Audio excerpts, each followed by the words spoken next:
He is really nice. बहुत ही अच्छा इंसान है यार ये। इन लाइन्स को सुनने के लिए ना जाने कितने ही लोग अपनी लाइफ को हेल बना देते हैं। The so called mister nice guy का टैग पता नहीं क्यों लोगों के लिए एक एडिक्शन ही बन चुका है। और आज की ये वीडियो इसी टॉपिक के ऊपर है कि नाइस गाइज क्या गलती करते हैं और हम कैसे इस इडियोटिक थिंकिंग से बच सकते हैं। तो सबसे पहला पॉइंट कहता है the so called nice guys try to change the priority. पुराने जमाने में एक आदमी लाइट हाउस में काम करता था जिसका नाम राहुल था। उसकी जॉब ये थी कि उसे हर रात को समुद्र के जहाजों को लाइट के जरिए रास्ता दिखाना था ताकि वो समुद्री जहाज पत्थरों से ना टकराएं। लेकिन राहुल की प्रॉब्लम ये थी कि उसके पास बहुत ही कम ऑयल बचा था जिससे वो लाइट हाउस में लाइट जला सकता। एक रात एक बूढ़ा आदमी राहुल के पास आया और उसने राहुल से ऑयल मांगा। उससे भीख मांगी कि वो उसे ऑयल दे दे क्योंकि वो अकेला है और रास्ते में उसे दूर जाना है जहाँ पर बहुत अंधेरा है। राहुल को इस बूढ़े आदमी पर तरस आ गया और वो उसे ऑयल दे देता है। अगली रात एक ट्रेवलर राहुल के पास आता है और वो भी राहुल से ऑयल मांगता है क्योंकि उसे भी दूर जाना है और अपने बच्चों से मिलना है और वो भी इतनी रात को तभी ट्रेवल कर पाएगा जब राहुल उसे कुछ ऑयल दे दे। राहुल को इस पर तरस आ जाता है और वो इसे भी ऑयल दे देता है। अगली रात एक औरत राहुल का दरवाजा खटखटाती है। वो कहती है कि उसके छोटे छोटे बच्चे हैं और उन्हें खाना खिलाने के लिए रात को उसे ऑयल चाहिए। अगर राहुल उसे थोड़ा सा ऑयल दे दे तो वो अपने छोटे बच्चों को खाना खिला पाएगी। अब राहुल दिल का अच्छा है तो वो उस बेचारी बूढ़ी औरत को ऑयल दे देता है। अब आपसे सवाल ये है कि अगर आप राहुल की जगह होते तो क्या आप इन जरूरतमंद बेचारे लोगों की हेल्प करते जिन्हें एक्चुअल में ऑयल चाहिए था? अब आप कहेंगे कि ऑब्वियसली हम में से मैक्सिमम लोग उनकी हेल्प करते क्योंकि हम एक अच्छे इंसान हैं। लेकिन आपको पता है कि अगली रात राहुल के साथ क्या हुआ?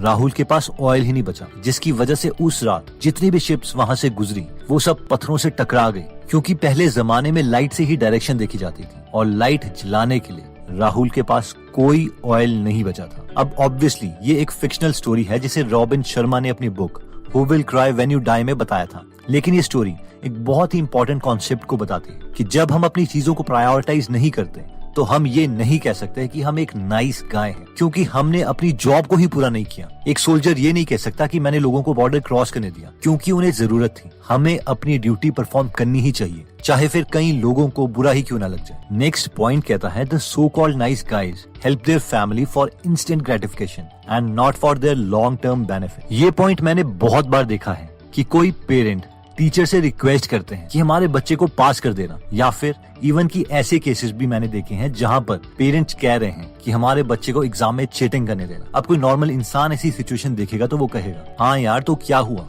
पेरेंट्स तो अपने बच्चों का भला ही चाहते हैं ना। बट ये भला नहीं है क्योंकि जो बच्चों ने एक्चुअल में खुद का स्ट्रगल करना था इस केस में पेरेंट्स उसे बाईपास करने की कोशिश कर रहे हैं। अब शॉर्ट टर्म में तो लगेगा कि हाँ बच्चे ने एग्जाम पास कर दिया और वो नेक्स्ट क्लास में प्रमोट भी हो जाएगा, लेकिन जब रियल सिचुएशन आएगी वो बच्चा रियल वर्ल्ड में जाएगा तब उसे पता चलेगा कि लोग तो एक्चुअल में कितने टैलेंटेड हैं और उसे तो कुछ आता ही नहीं। तो इस केस में हमारे ओपिनियन में पेरेंट्स गलत हैं और उन्हें इस केस में the so called nice category में इंक्लूड नहीं किया जा सकता। ये पॉइंट बॉर्नविटा की एड में बहुत अच्छे तरीके से समराइज किया गया है जिसमें एक माँ जो कि रनर है अपने बेटे को भी रनर बनाना चाहती लेकिन वो उसे एक्चुअल में इम्प्रूव करती है हर रोज उसके साथ रेस करके, ना कि खुद की स्पीड स्लो करके। क्योंकि बच्चे की रियल इम्प्रूवमेंट तभी होगी जब बच्चा एक्चुअल में अपनी माँ से तेज भागेगा, ना कि जब माँ अपने बेटे को झूठी खुशी देने के लिए अपनी स्पीड को कम कर देगी। आदतें ना एक दिन में बनती हैं ना आसानी से।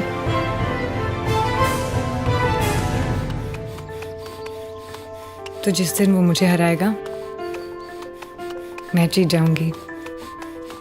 सिर्फ एक माँ अच्छी आदतों की अहमियत समझती है। ये सिचुएशन बच्चों के साथ स्टडीज में भी एप्लीकेबल होती है। बहुत कम टाइम और मेहनत लगती है बच्चे का खुद होमवर्क करने के लिए और बहुत ज्यादा मेहनत और टाइम लगता है बच्चे को एक्चुअल में सारे कॉन्सेप्ट्स क्लियर करने के लिए। तो हम उन पेरेंट्स को भी सो कॉल्ड नाइस नहीं कह सकते जो बच्चे को इंस्टेंट खुशी दे रहे हैं लेकिन उनका लॉन्ग टर्म करियर को कॉम्प्रोमाइज कर रहे हैं।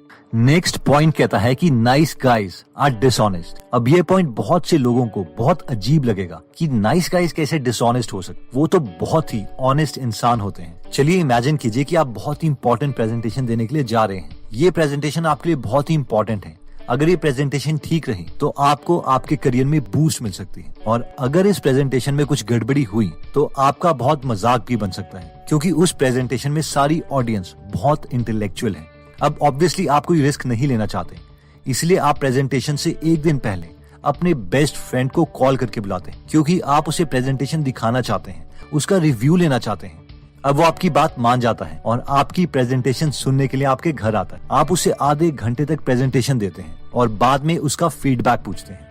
आपके फ्रेंड को प्रेजेंटेशन देते ही पता चल गया था कि वो प्रेजेंटेशन बहुत ही खराब बनी है, इसमें मेन रिसर्च फैक्ट्स ही गलत हैं, लेकिन वो नहीं चाहता था कि आपको बुरा लगे, इसीलिए वो आपको कहता है कि प्रेजेंटेशन ठीक है और ऑडियंस को ये प्रेजेंटेशन बहुत अच्छी लगेगी। आपको कॉन्फिडेंस आता है और आप प्रेजेंटेशन को और इम्प्रूव करने के बजाय घूमने चले जाते हैं। अब नेक्स्ट डे एक्चुअल में आपकी प्रेजेंटेशन होती है तो ऑडियंस आपका बहुत मजाक उड़ाती है, आपको बुरा लगता है और आप समझ नहीं पाते कि आपने अपने फ्रेंड से फीडबैक लिया था, आपका फ्रेंड इंटेलिजेंट भी था और उसने तो कहा था कि आपकी प्रेजेंटेशन बहुत अच्छी है, और फिर ये इतना बड़ा ब्लंडर कैसे हो गया।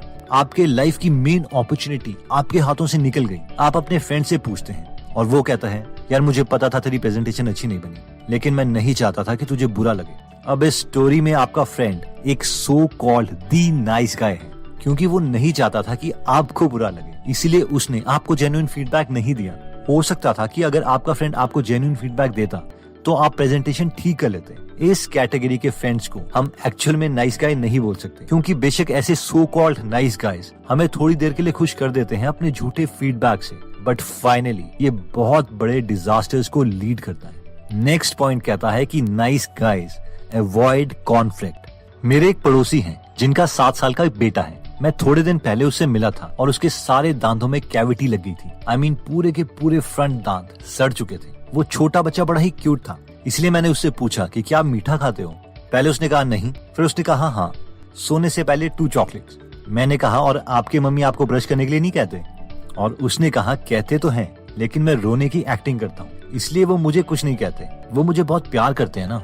मुझे हंसी भी आई और थोड़ा बुरा भी लगा। हंसी इस बात की थी कि आजकल के बच्चे बहुत फास्ट हो गए हैं, और बुरा इस बात का था कि क्या यार, कई लोग कॉन्फ्लिक्ट अवॉइड करने के लिए बच्चे का फ्यूचर खराब कर रहे हैं और इतने छोटे बच्चे के सामने झूठे नाइस पेरेंट्स की इमेज बना रहे हैं, ताकि बच्चा ये सोचे कि पेरेंट्स कितने नाइस हैं, और हमारे ओपिनियन में इन्हें भी नाइस गाय की कैटेगरी में इंक्लूड नहीं किया जा सकता। तो दोस्तों, इस वीडियो में हमने the so called nice guys की क्वालिटीज देखी थी जो अच्छी नहीं होती। इससे बेटर तो यह है कि इंसान बुरा ही बन जाए, लेकिन इंटीग्रिटी के साथ जिए। इन क्वालिटीज में हमने सबसे पहले देखा था कि nice guys try to change the priorities, जिसमें हमने देखा था कि हो सकता है कई बार अपनी जॉब या अपनी प्रायोरिटी वाले काम को करने के लिए हमें कई लोगों को मना करना पड़े, लेकिन वो उस केस में ठीक है, क्योंकि अगर हम अपनी प्रायोरिटीज को ही प्रायोरिटी नहीं देंगे तो डिजास्टर तो होंगे ही होंगे, जिसमें हमने लाइट हाउस वाली स्टोरी डिस्कस करी थी।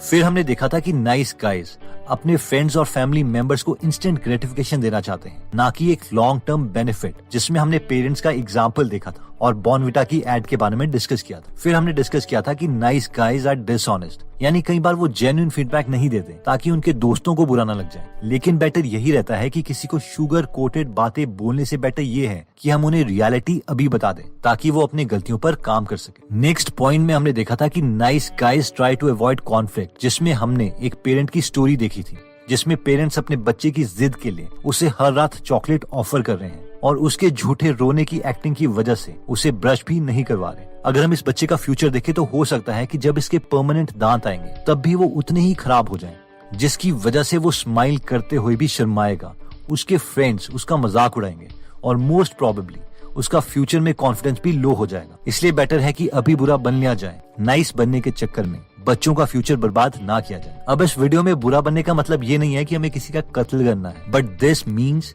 कि being a nice guy and showing that we are nice are 2 different things. यानी जब आप अपने गोल को प्रायोरिटी दोगे तो हो सकता है काफी लोगों की हेल्प ना कर पाओ, जिससे लोग हमें नाइस गाय नहीं समझेंगे। हो सकता है एक पेरेंट अपने बच्चे के दांत ठीक करने के लिए अभी ज्यादा शुगर कैंडीज उसे खाने के लिए मना कर दे, जिससे उसका बच्चा उसे नाइस पेरेंट ना समझे, बट यही एक सही पाथ है। दोस्तों, अगर आप और नॉलेज गेन करना चाहते हैं, ये समझना चाहते हैं कि ठीक डिसीजन कैसे लें, अपने टास्क को प्रायोरिटाइज कैसे करें, अच्छे पेरेंट कैसे बने, या फिर दुनिया के बेस्ट आइडियाज हिंदी में फ्री में लेना चाहते हैं, तो आप गीगल ऐप डाउनलोड कर सकते हैं, जहां पर 130 से ज्यादा फ्री समरीज अवेलेबल हैं और हर संडे हम एक फ्री समरी इसमें ऐड करते हैं। तो ये अपॉर्चुनिटी मिस मत करिए, एक बार इस एप्लीकेशन में कोई समरी सुन लीजिए। आई होप आपको समरी की क्वालिटी और हमारी मेहनत जरूर पसंद आएगी। दोस्तों, अगर आपको लगता है कि आपका कोई फ्रेंड या फैमिली मेंबर नाइस बनने के चक्कर में बहुत सेक्रीफाइस कर रहा है, खुद भी दुखी है और उसके एटीट्यूड से किसी की लॉन्ग टर्म हेल्प भी नहीं हो रही है, तो ये वीडियो आप उसके साथ जरूर शेयर करें। एनीवेज दोस्तों, अगर आप ऐसी नॉलेजेबल वीडियोस मिस नहीं करना चाहते तो सब्सक्राइब करने के बाद बेल का बटन जरूर दबा दीजिए। आप कमेंट करके हमें ये भी बता सकते हैं कि आप नेक्स्ट वीडियो किस टॉपिक पर चाहते हैं। जल्दी हम आपसे दोबारा मिलेंगे। जय हिंद।